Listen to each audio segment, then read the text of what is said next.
Hey everybody, welcome in. Thank you for joining. And here we are. We're going to talk about something interesting today. And the reason we're going to talk about it is because I think everybody needs to have a full understanding of what DeFi is, not just borrowing and lending crypto, but way beyond that, and how we can all benefit from the future that's coming down the pike. So without further ado, as always, this is about math, money, and freedom. Ways of finding different tools, methods, trading methodologies, options, etc., by which to become financially free and give back to society.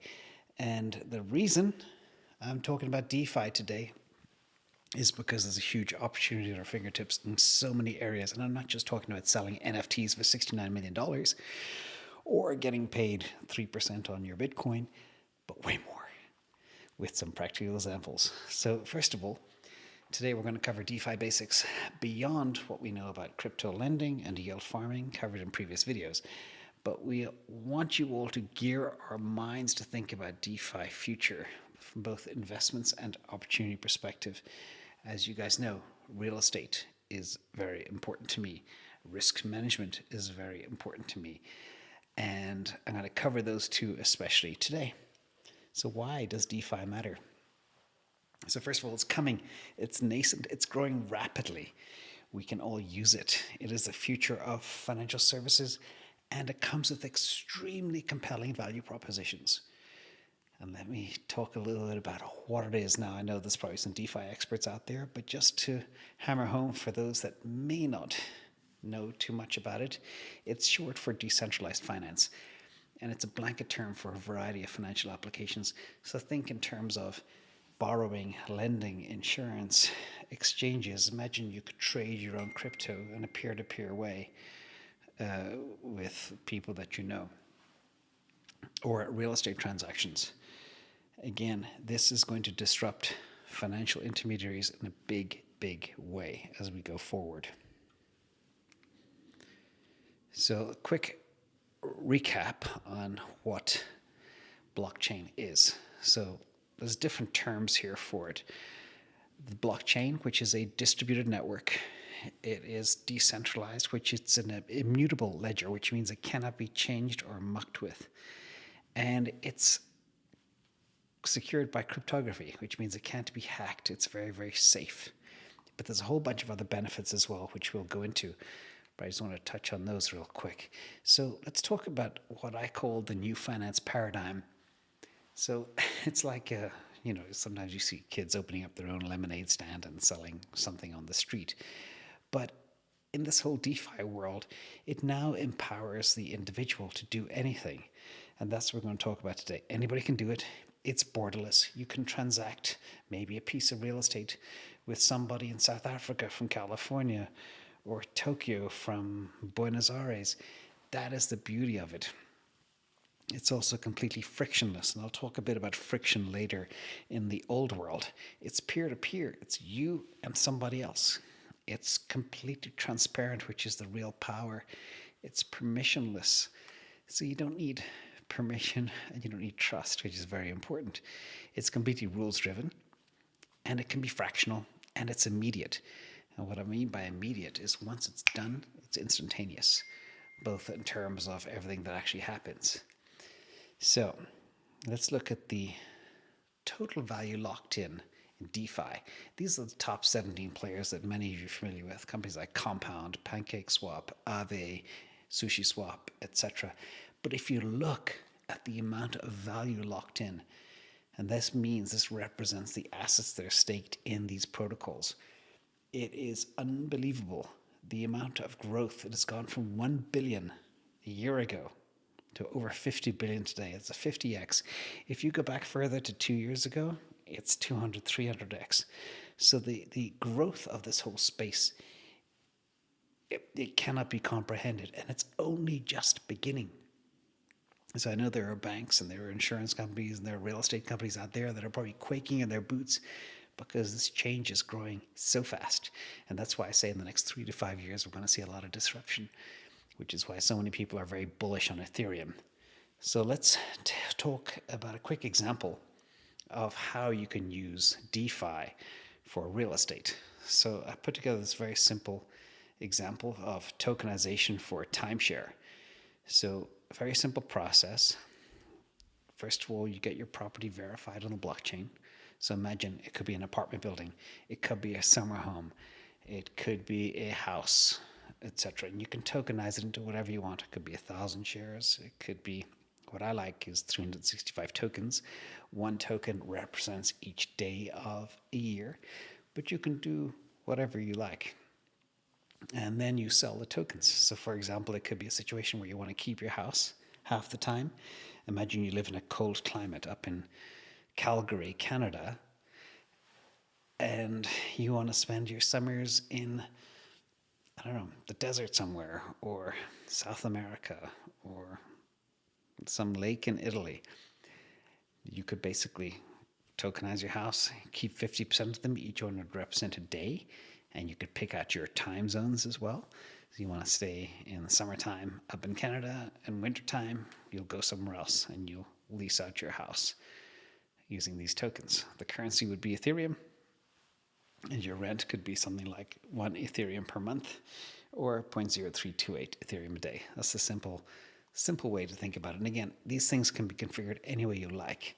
So how this works is you'd have your house, you would tokenize it, you put your smart contract in place where you determine exactly which days you want, which days you want to timeshare it out.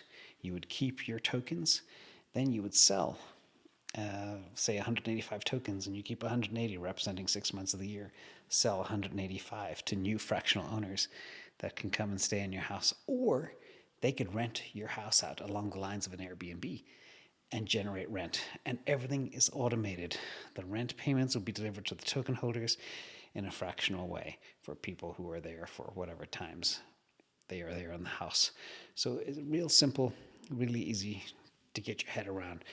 But I know people that are doing this. There's tons of companies out there that will tokenize your property, and it's the way of the future. You no longer have to think of a block, but you can sell fractional shares or time slots. Now, the advantages of these types of real estate smart contracts, forget the percentages, that's the ranking of these, but think speed, think efficiency, think very cost effective, highly secure, very accurate, paper free. Paper free. If you buy a house, you have to fill out this much forms, literally hundreds and thousands of pages, which is ridiculous. So that's the advantage of this new world of DeFi and real estate. Now, let's just a quick reminder while we're on that subject. This is the current non-DeFi fees to sell a home. You got your application fees set by the lender, and appraisal fees, and credit check fees, and report fees, and building inspection fees, survey fees, legal fees, attorney fees, home insurance costs, title fees, and it goes on and on. It's never ending. It's very time consuming. It's very expensive. But in this new DeFi world, a lot of that goes away, and it's all handled automatically in a paperless type environment. And it's coming, and it's going to be a standard in the next 5 to 10 years, I reckon. So let's talk about as another option, DeFi insurance, which I think is also a very interesting space. Now, insurance is one of the things that typically it pools risk. It mixes good risk with bad risk. So it's not a very fun place to be if you are somebody that has very good risk. But with the whole DeFi world, you can very easily predefine exact coverage, period, and perils.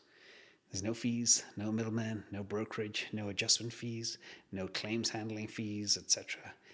And it's fully automated. So you can bake in all of the elements for your contract and have automatic oracle adjudication. What an oracle is, it's not the software company. It's something that identifies if something actually happens. Now, the easiest way to explain it is through a simple example. And this is a real life example.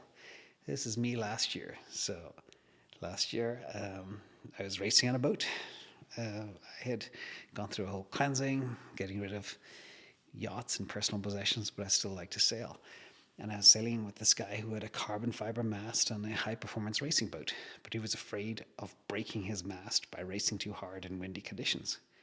So I offered him a Bitcoin to cover the actual mast. So in the event anything would happen, I would be the insurance company for that particular mast and that particular risk. And so the idea, and at the time, Bitcoin was only 9,000, so it was substantial, but I'm glad we didn't actually make this happen. But the idea was to define the perils, which is a breakage of the mast from load during racing only. It would exclude things like collisions, like two boats crashing into each other, and it would exclude winds above 40 knots.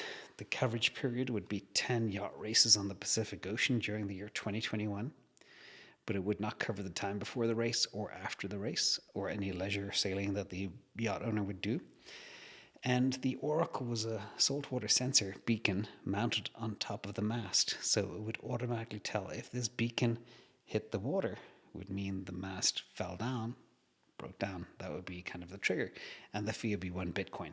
Now this is a little bit oversimplified, but you can get the idea real quick as to how individuals can now cover assets using crypto as collateral and smart contracts to trigger. So another quick way to describe it as well, you've got the covered element here, the mast. You have your smart contract, which has all the details in it, like I mentioned, the races, the times, etc. You'd have your oracle, which would be a beacon on top of the mast. And then you'd have your monitoring system and execution mechanism. So in the event that this mast came down and there was no collision and the oracle fell in the water, it would be an automatic Bitcoin payment delivered to the boat owner. So real simple, real easy, but just the idea of these simple examples is to think about how you could be insuring crops for a farmer, or car insurance in a place where people don't normally have car insurance. Think Russia. I think in Russia, less than 30% of people actually purchase car insurance. So maybe they can use DeFi to cover themselves, or basically self-protect, self-insure themselves using crypto as collateral. So super interesting time in which we live. So in conclusion, real fast, the idea of this video is just so you can all start thinking about how you can use DeFi, not just for yield farming, borrowing and lending, but also think risk management, think artwork, collectibles, insurance. The sky's the limit, property especially, time sharing a piece of property, Airbnb-ing it out without using Airbnb, but using a smart contract in the blockchain is fabulous. So real quick, DeFi is here. It's a big investment opportunity. We can all be beneficiaries. We can all hang our own shingles, and the future is disruptive and bright. So again, just start thinking, and who knows what's going to be possible in a very short window of time, but it's very exciting. And again, big thank you to all people on Patreon. I love working with you every day. And if you want more, hit the likes and subscribe, and watch out for the scammers. Again, I'll never share a phone number or ask you to call me, and I'll never send you an email. So be very careful. The scammers are everywhere. Thanks, everybody. Take care.